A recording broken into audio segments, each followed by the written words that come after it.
What is up everyone, Movie Worm back again with another Blu-ray and 4K update. Just me showing off all the Blu-rays, 4Ks I've bought over the past few weeks, and some of these are gifts for Christmas as well, and some of them I have just gone out and bought. Now I do usually show a little bit of memorabilia at the end of these videos as well, what I have been recently on the last few episodes. But I do have a pop vinyl collection video coming soon, and that's mainly all I've bought over the past few weeks to do with memorabilia. So just for this episode, I'm not going to show them off. I'll show them in my collection video, which is coming in the next week or two, hopefully. And then in future Blu-ray and 4K update pick-up videos, I'll show them again. But just for this one, I'm going to leave them out. Now, I do usually show the 4Ks first, and I will do really, but I just want to show this Blu-ray off first that I bought, like this boutique edition. And then I'll show the 4Ks and then I'll get back to the Blu-rays, because this is probably my favourite one I picked up this month. It's a nice little hard box set here from HMV, and it is The Man with the Xray Eyes. Now I watched this on Prime a month or two ago because I was doing my A to Z of best horror films, and I realised before doing that I hadn't watched any horror films beginning with X from recent memory, and this is actually called X, The Man with the Xray Eyes, even though it just says The Man with the Xray Eyes on this. That is the proper title for it. I didn't end up picking this for the video anyway. I picked something else because I do feel like this is more of a sci-fi adventure film. I wouldn't really say it's a horror. It does have horror elements, I suppose, but I think it's more of a sci-fi movie. This is not Ricky Gervais, by the way. A lot of people have been saying that on the front here, but Ray Milland, his name is, and he puts a great performance in here. This is basically him. He's like the scientist who invents this eye drop serum thing that can make him see through things like walls and stuff, and then he keeps putting it in and it gets even more, and he can just see through everything, and it goes a little bit to the extreme levels. There's a funny moment in this movie where he's at a party and everyone he sees is just naked basically because he can see through their clothes. It's a strange movie, but it's a really, really good one. What I love about this is it's from 1963, and you can just feel so much heart has gone into this. You know, when they just have like this simple little concept, but you can feel in the filmmaking how much they have tried to do their best with this movie, with the technology they had. They really believed in this project, and that's what I like about these older films. I'm not saying movie makers don't today, but you just get a different little feel from these ones. Really vintage feel here. I love this cover, by the way. But I'll just open it up. If you want to see the special features, they're on the back there if you want to pause the video. But yeah, I won't spend too long with this unboxing or whatever. There's probably loads of these on YouTube there. But there's the disc there. Same cover, really. I don't know if there's an alternate cut. No, there isn't. Got the disc in there. And we do have this nice big thick booklet here with lots of stuff in there. I'm just going to quickly go through it, guys. I mean, if this was a full unboxing video, I'd probably show every page, but it's just not worth it, really. But yeah, nice big thick booklet, and you get a poster as well, which this is the proper, like, obviously you get the one that we've just seen on the front of the Blu-ray there, but we get this one as well on the back. This was the old movie poster, and I really like that. Really vintage retro feel there, so yeah, nice little addition. Now it was like £25 or something, but I knew I wanted it in my collection, and I didn't want it to be one of them that goes out of print, and I thought now's me time to grab it. I'm in the mood, so I'll put all that back together in a bit and just get on with the rest of the Blu-ray. So I'm really happy to own it. It's a good movie. I suggest you check it out. It's only 80 minutes long, and it's on Prime there, and I won't spend too much this long on all the other movies, so let's just get into it.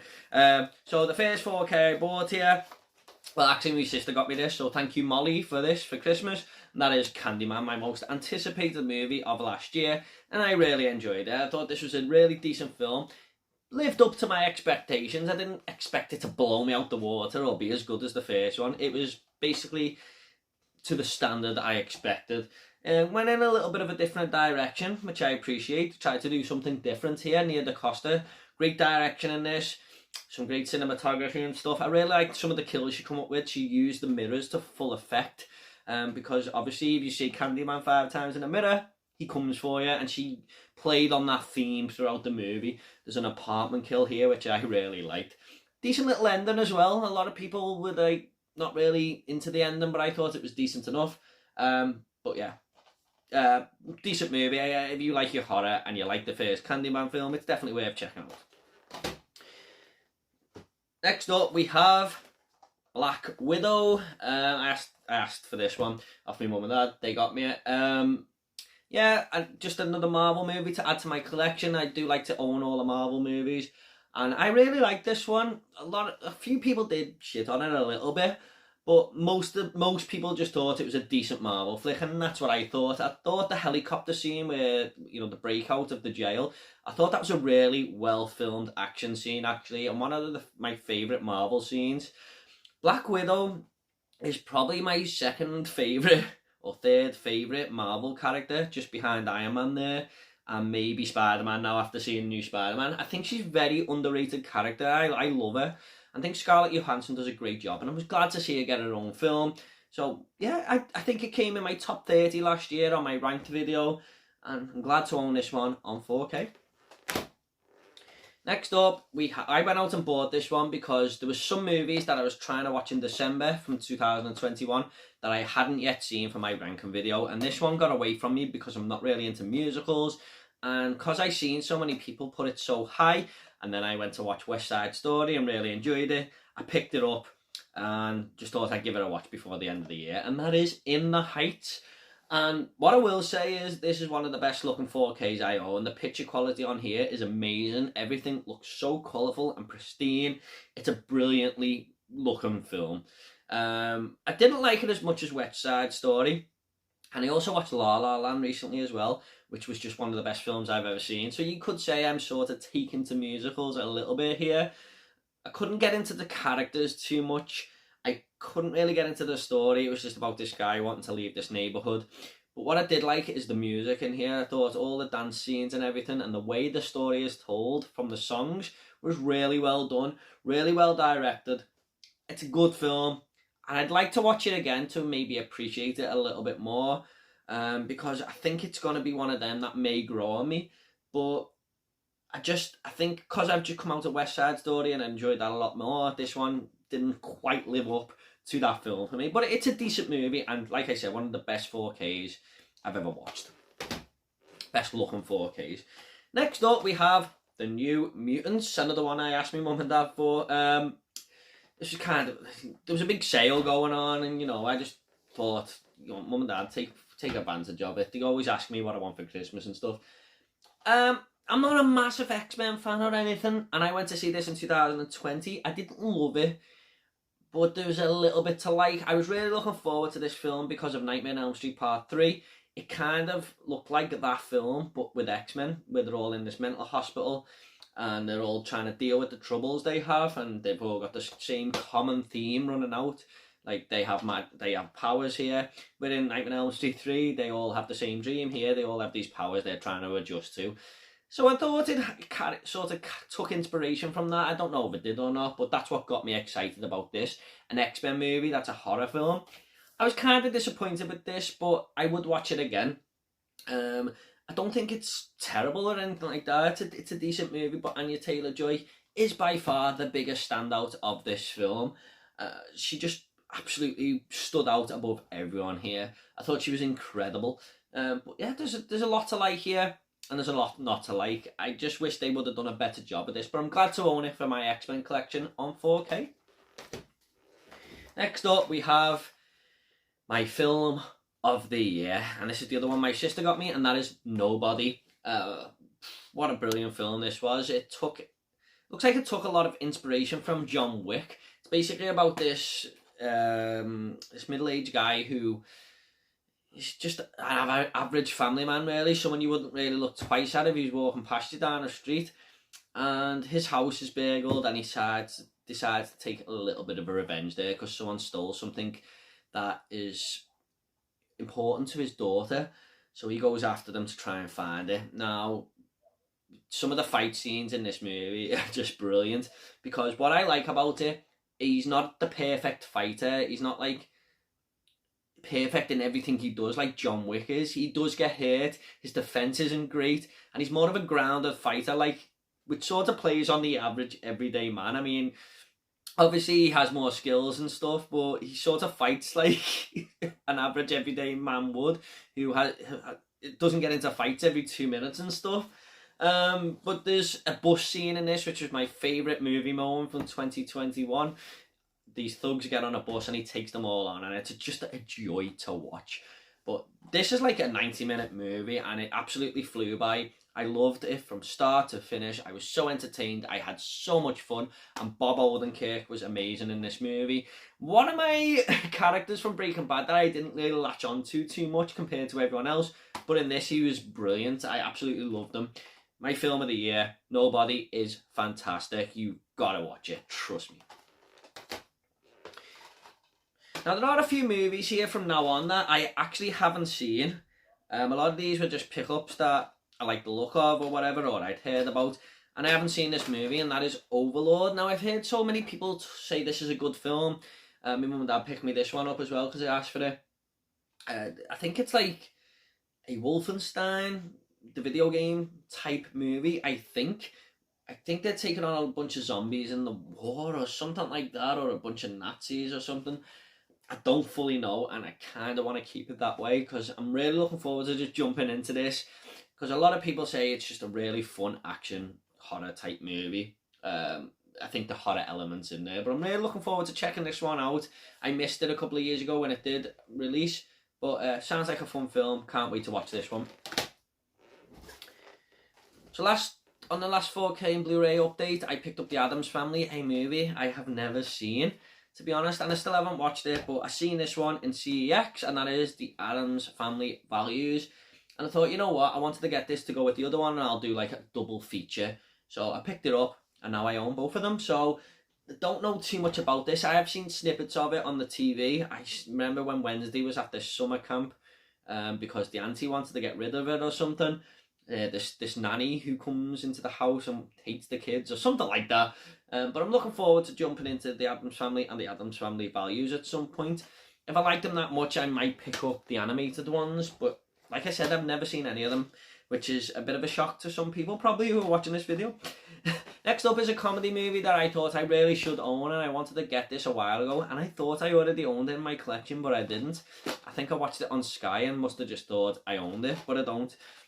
But I do now, and that is Planes, Trains and Automobiles, starring John Candy and Steve Martin. I love the chemistry between these two on screen, because Steve Martin just hates this guy, and he's so annoying, but he doesn't mean to be annoying. He's actually a really nice person, but he just grates on Steve Martin all the way through the film. But Steve Martin's just basically trying to get home to his family, and everything is going wrong. He's trying to get home for Thanksgiving, and everything just gets in his way. Everything tries to stop him. The world doesn't want him to get home. And there's a scene at the airport in this movie that is absolutely one of the funniest things I have ever seen in a film. It's absolutely hilarious. It's just perfect. It really is, where he's denied this car that he was promised. Now, you'll know what I mean if you've seen the movie, but if you haven't, just look out for that scene. It's so funny. But a really good comedy. I'm glad to own this in my collection now. I don't own too many John Candy films. Maybe there's that and Home Alone, really. So yeah, I like to get cool run-ins and stuff. Next up is The Long Kiss Goodnight. I hear so many people recommend this film to me. A big YouTuber I watch, Cody Leach, this is one of his favourite films. My loyal subscriber, Tom180, bangs on about this movie. He says it's great. And it's got Samuel L. Jackson in, so yeah, I was always going to grab this. I've been meaning to pick it up for a while, just because of how many people recommend it. But I don't know too much about it, in all honesty, but it looks like it's going to be my type of film. I've heard it's based around Christmas a little bit there, which is strange. A lot of people on social media were claiming this might be a Christmas film over the last few weeks. Whether it is or not, I don't know. But I'm looking forward to this. I love Samuel L. Jackson. I watch basically anything that he's in, so yeah. Next up is another recommendation from Paul Tams. He absolutely loves this movie, and I think he put it #1 on his favourite ever horror remakes, and that is The Evil Dead. Now, I'm not a massive gigantuan Evil Dead fan or anything. I enjoy them, but I've only ever watched the first one twice and the second one once. I take them all. I mean, I'm not overly over the top with the Evil Dead franchise, but I'm looking forward to checking this one out because I've heard a lot of people say that they prefer this over the original, which is a bold statement, with the Evil Dead being one of the most popular horror movies of all time. When I went to see X and bought this, the girl was having a chat to me and she was saying, you'll really like this film, it's really gory, it's a great remake. So I'm expecting big things from this. Maybe I shouldn't do that, but I am. My sister Molly as well, who bought me Candyman and Nobody, said this is a really good film too. So I'm looking forward to checking this out. So yeah, it's great to have all my unwatched movies watched now, so I can pick up some new ones that I really do want to watch. I've been meaning to pick that one up for a while. Yeah, because I had a big list of unwatched films in my collection, and I'd done it a few months ago. So now I'm back to buying, picking up some movies that I haven't seen, but ones that I'm trying to just pick up ones that I really do look interested in, not just like these anything. But anyway, Three Kings, this is one I owned on DVD years ago, and I watched it quite a few times actually, and I was shocked when I seen it in CX. I thought, why don't I own that film? I watched this so many times on DVD. This is a fun little war movie. War movies aren't really ones that I rewatch over and over, but there's quite a few comedic elements in here. I love Wahlberg, Ice Cube and George Clooney, the little trio in this film. I think they work together well on screen. And you really do fear for Mark Wahlberg's character at one point in this movie. But I think they're just going to pick up some Kuwaiti gold, or they've been ordered to pick it up. And the Iraqis are trying to stop them. I haven't seen it for a very long time. Even though I've watched it a few times, it's like when I was like 17 was the last time I watched this. I'm 33 now.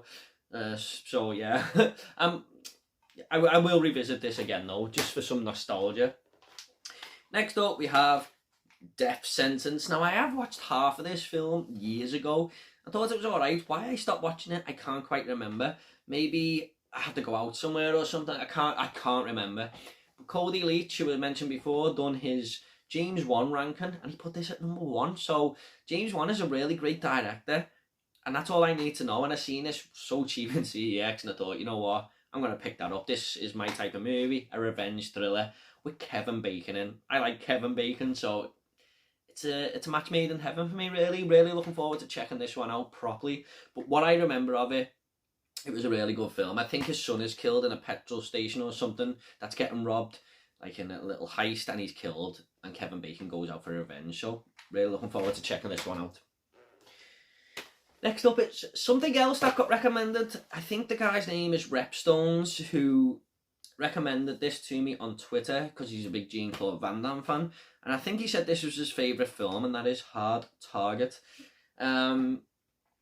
I've seen a few Van Damme movies in the past, but I don't think I've seen this one from memory, and I've heard it's one of his best. And if I like this, I might go and pick up more Van Damme movies, because I know there's a lot out, especially 88 Films have released a load of them. So yeah, I've seen AWOL, Kickboxer, decent movie, Street Fighter, maybe not. But yeah, I'm looking forward to watching this one more than virtually every other one in this pack, just because I just fancy some 80s nostalgia, really. That is, if it is made in the 80s, I think it is. I might be wrong, but 1993? Oh, well, that shut me up then. 90s though, my favourite decade, so it doesn't matter. But I'm looking forward to checking this out. Good old action movie. Next up, we have Goosebumps 2. I actually watched this the other night. I enjoyed the first Goosebumps film, and I was a big fan of Goosebumps back in the day. I used to read all the books. I used to rent them from the school library. Just used to love reading these short stories that R.L. Stine had come up with. I say short stories, but they're not really that short. But anyway, this one wasn't as good as the first, mainly because it felt like a cash grab. I think the first one must have done well at the box office, and this one just didn't have the whole heart of that original. It's basically the same, like all these monsters are released on Halloween, kind of just what the first one did. And Jack Black was here for a paycheck. He's in this for about 5 minutes tops of screen time. So it was okay. It was fun enough, but nothing great, nothing groundbreaking or anything like that. The first one wasn't absolutely amazing or anything, but I enjoyed the first one for bringing all these characters to life who I used to know, and this one is basically the same thing. But what I will say is, it really does play on the theme of Halloween well. It's a very Halloween feel to it, you know, with this neighborhood with pumpkins everywhere and stuff. I thought that the three main characters were actually really good though. I thought they'd done a good job. They were fun enough. But Slappy, it was like a really toned down version of Chucky from Child's Play. That's what this movie felt like at times. And I don't know if it's just because I've come off the back of the Chucky series, but I was like, oh, I've just seen all this before, but in a way better way. Obviously, they can't go over the top. It's a kid's movie, I get that. But I'm glad to own it just to put it with the other one. It was really cheap, so yeah. Me and my fiance just fancied a nice, easy watch the other day, so we threw that on. Next up is a movie I haven't seen, but my fiance has, and she said she enjoyed it, and that is Unfriended. I watched the movie Host last year in 2020. 2 years ago now, sorry, because we're in 2022, of course. I don't know if this is anything like that, but I think it's a found footage type online social media bullying type horror movie. Or someone comes after these bullies who've been bullying people online, something like that. I think there's a sequel out to this as well, I'm not too sure. But I thought, you know what, this one looks like something that's up my street. Is that Robbie from Cobra Kai in this? That looks like him on the back. I could be wrong, but it does look like him. Probably isn't. But yeah, I'm looking forward to checking this one out. And last up, we have another film that a lot of people say is really good. And this is just looking at me everywhere I go, whether I go to Asda, CEX, HMV, it's always on sale. And I've just stayed away from it because I didn't know if I fancied it. But because so many people say it's such a good film, I thought, you know what, I'm just going to grab it. And that is Olympus Has Fallen. I think the White House is taken hostage, or these terrorists running or something, and it's up to someone to save the day. Gerard Butler, is it? Yeah, I think that's Gerard Butler. Yeah, Gerard Butler. That's all I know. So, I like a decent little action film. Hopefully this is decent, a good film, and it's as good as what everyone says. So there's a lot of recommendations in here, and that's the reason why I picked these films up. Okay guys, that is it. I hope you all enjoyed this Blu-ray 4K update. Look out for that pop vinyl collection video coming soon, but there's all going to be lots and lots of different types of videos coming this year. I feel like this could be a good year for the channel, so I hope you can all subscribe. You know, there's going to be a lot more coming, lots more of these Blu-ray and 4K updates. I try to do like one a month, but maybe more this year, who knows, because there's so many films I do want to pick up and add to this collection. That is another thing. I will have a full Blu-ray and 4K collection all together, all this behind me, coming this year at some point. Now, I've done the last one in a lot of parts, but I want to get a decent laptop, and I'm on a quest to find one right now, so I can put it all into one video, and it might be like 6 hours long or something. I don't want to do it in parts. I want to do it in one big compressed video. So that will be coming at some point. So look out for that. It's due one. I've done one before, but it's been like 2 years now. So yeah, look out for that. Okay, guys, hope you all enjoyed the video. If you want more of these Blu-ray and 4K updates, they will be down below. Take it all easy, guys. I'll see you on the next video.